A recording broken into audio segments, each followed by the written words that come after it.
오늘 보실 하나님 말씀은 창세기 37장 1절부터 11절입니다.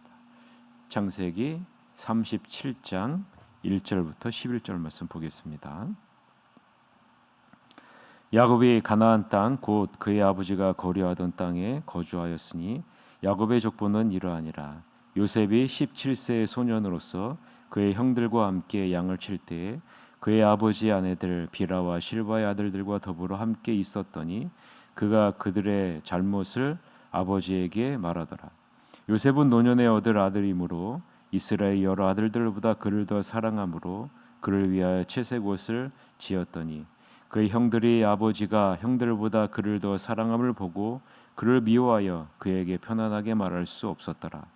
요셉이 꿈을 꾸고 자기 형들에게 말하매 그들이 그를 더욱 미워하였더라. 요셉이 그들에게 이르되 청하건대 내가 꾼 꿈을 들으시오. 우리가 밭에서 곡식단을 묶더니 내 단은 일어서고 당신들의 단은 내 단을 둘러서서 절하더이다.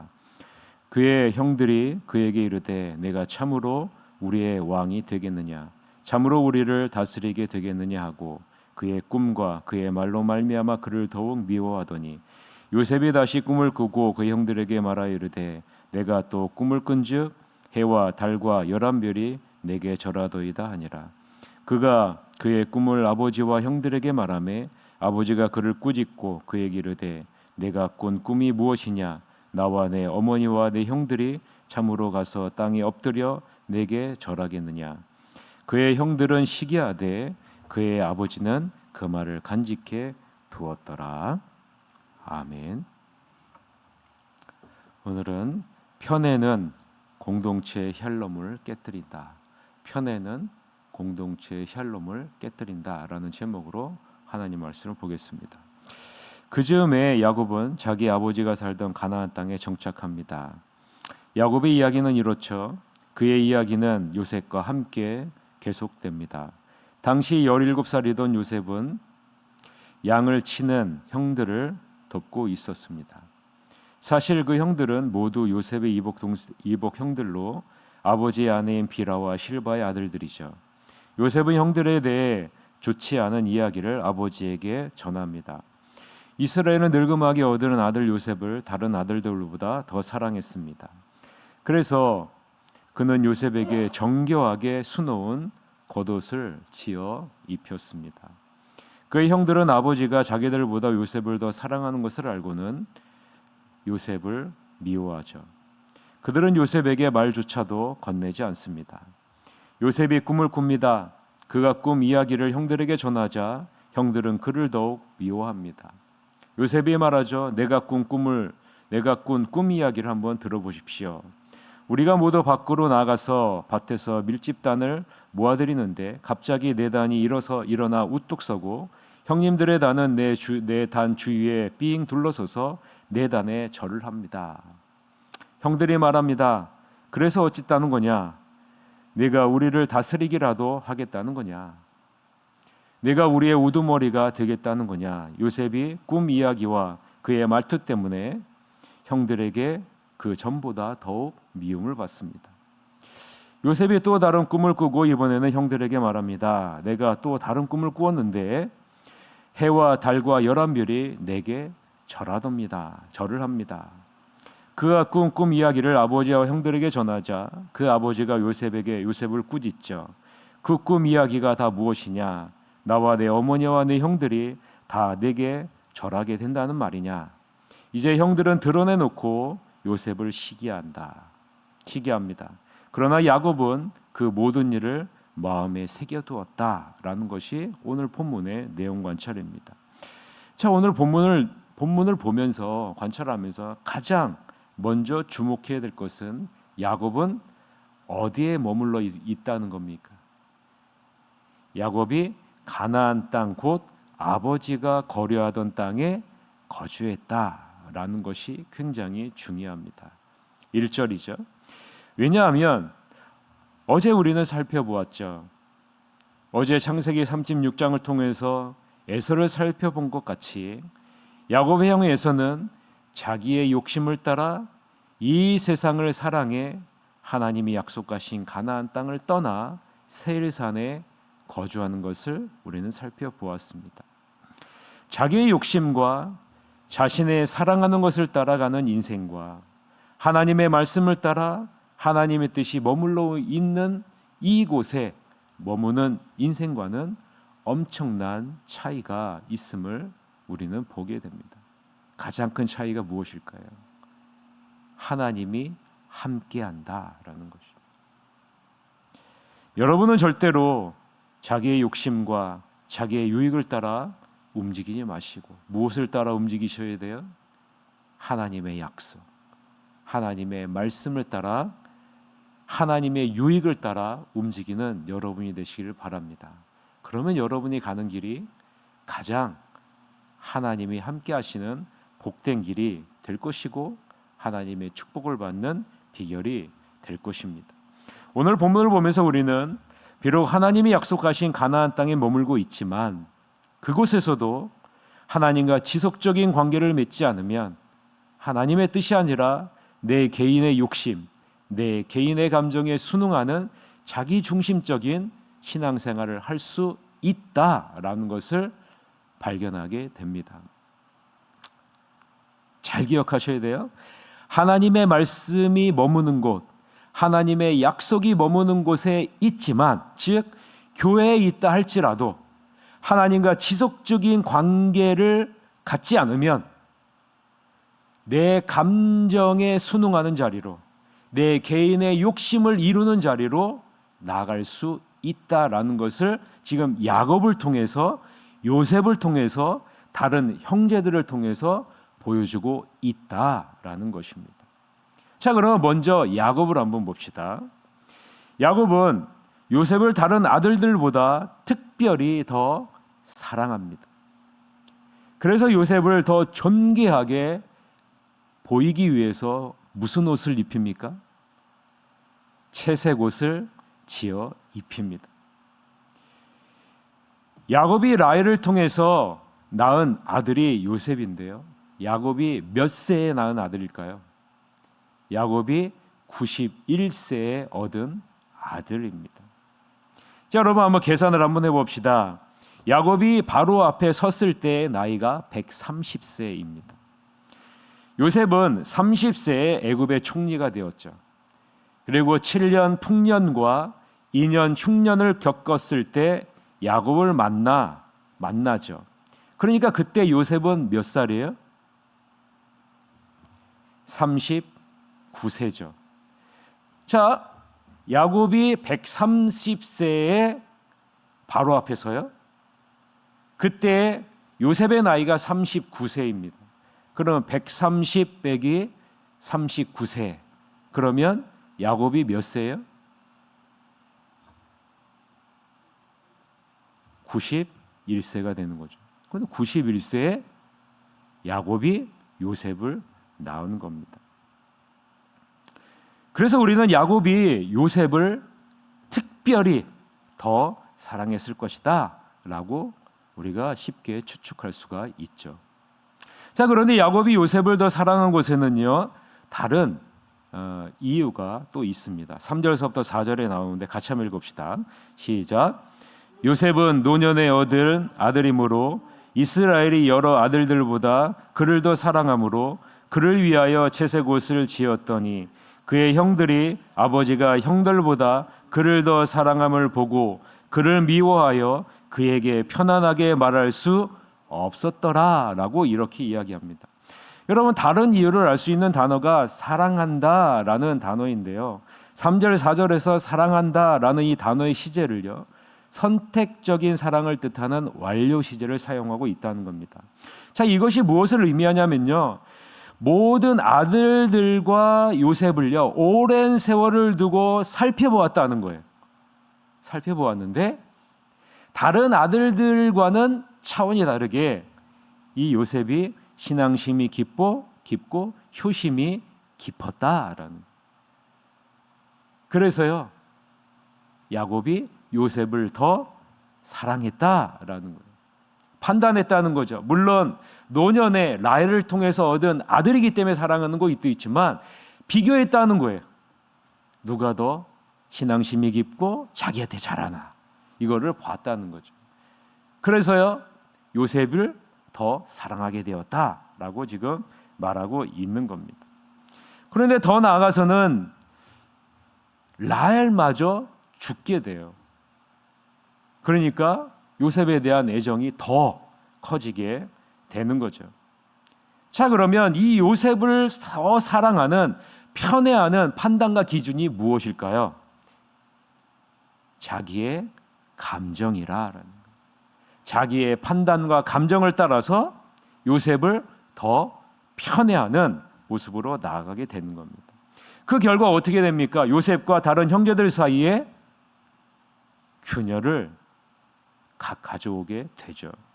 불편한 감정을 갖게 했다라는 것입니다. 야곱의 형들이 야곱을 미워하게 되는 근거를 제공하게 됩니다. 그런데 여러분, 야곱은 이미 부모의 편애로 엄청난 갈등을 몸소 겪은 사람 아니겠습니까? 그런 야곱이 라헬을 편애하는 자리로 나아가게 돼서 깊은 갈등을 경험하게 됐고요. 똑같이 오늘 본문을 보면 라헬의 아들 요셉을 편애함으로 형제들 사이에 불화를 이야기하는 것을 보게 된다라는 거예요. 하나님이 약속하신 그곳에 머물고 있지만 내 판단과 내 감정에 순응하는 자리에 나아가게 되므로 그 안에 불화를 일으키는 야곱의 모습이 나타나고 있다라는 것을 우리가 눈여겨봐야 된다는 거죠.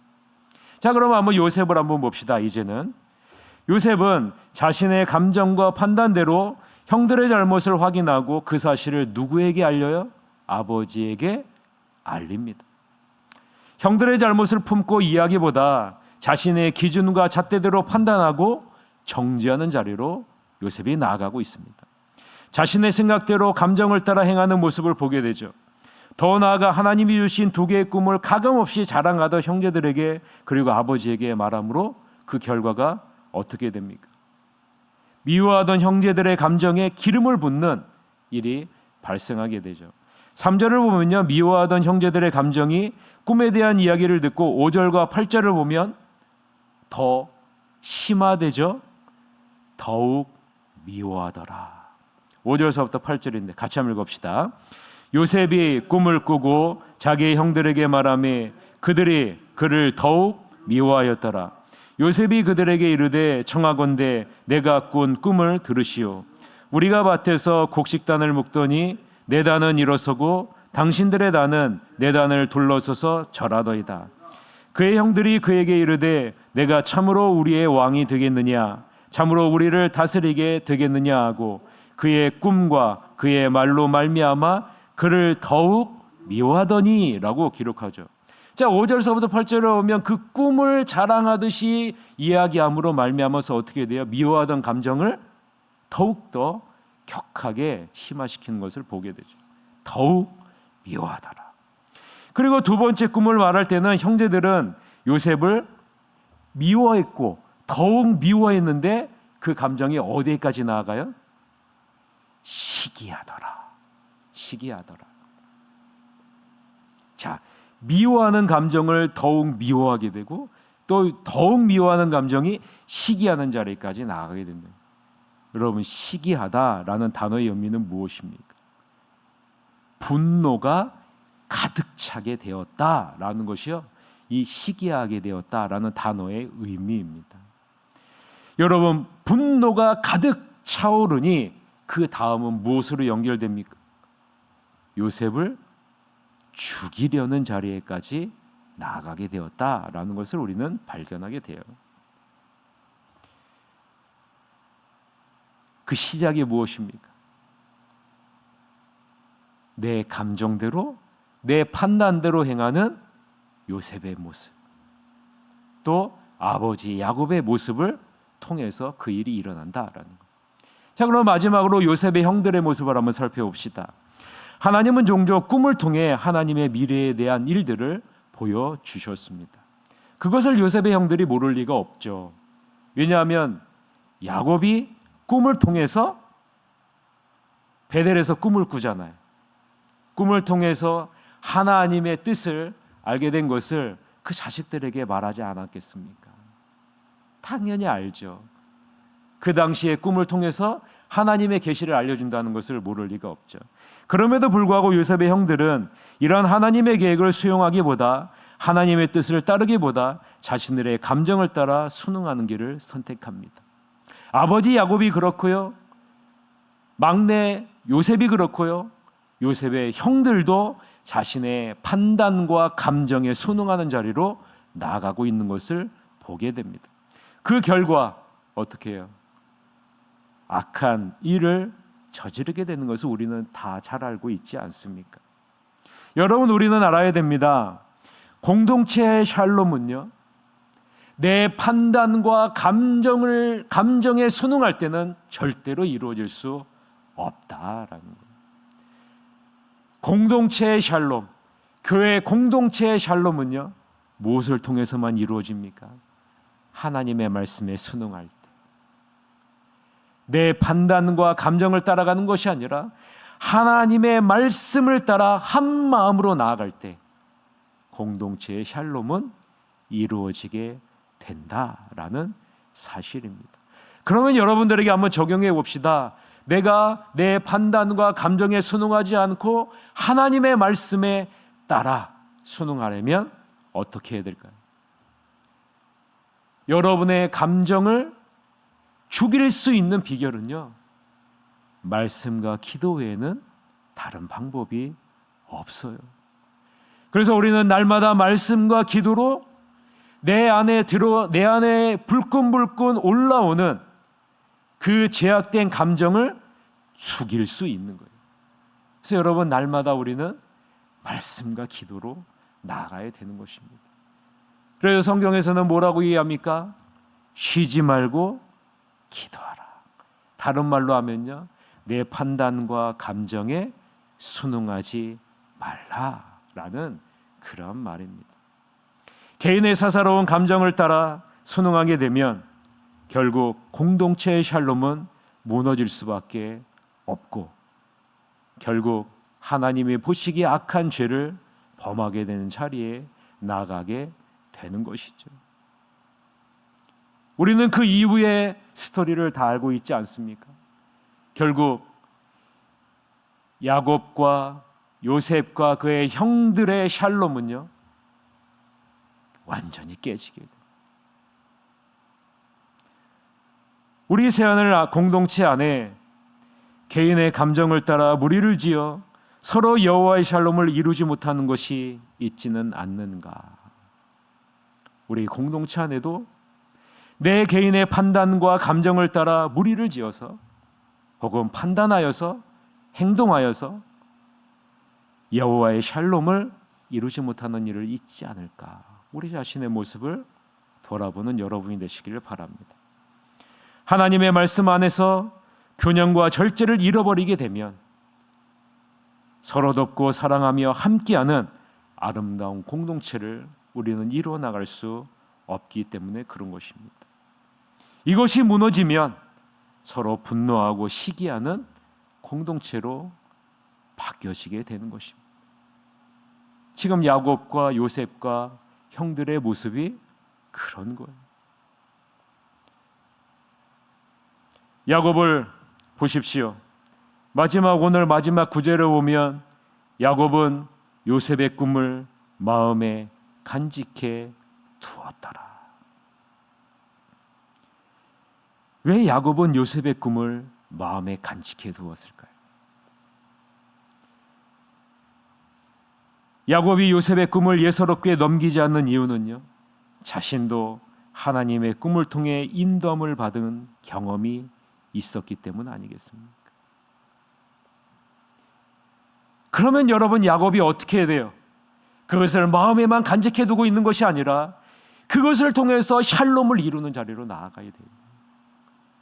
이 야곱은 거기에까지 나아가지 못하는 거예요. 왜요? 하나님과의 관계 안에서 온전한 샬롬을 이루는 힘을 얻고 있지 못하고 있었다라는 것을 우리는 볼 수 있는 거죠. 그래서 우리는 날마다 하나님의 말씀과 기도로 하나님 앞에 나아가야 되는 거예요. 그러면요 샬롬을 이룰 수 있는 힘을 우리는 공급받을 수 있는 것입니다. 아무쪼록 여러분의 감정에 순응하지 마시고 하나님의 말씀과 기도를 따라 교양과 절제를 이루므로 여러분 주변에 있는 곳에서 또 새하늘 공동체 안에서 샬롬을 이루시는 여러분이 되시기를 주님의 이름으로 간절히 축원합니다. 기도하시겠습니다. 하나님 아버지,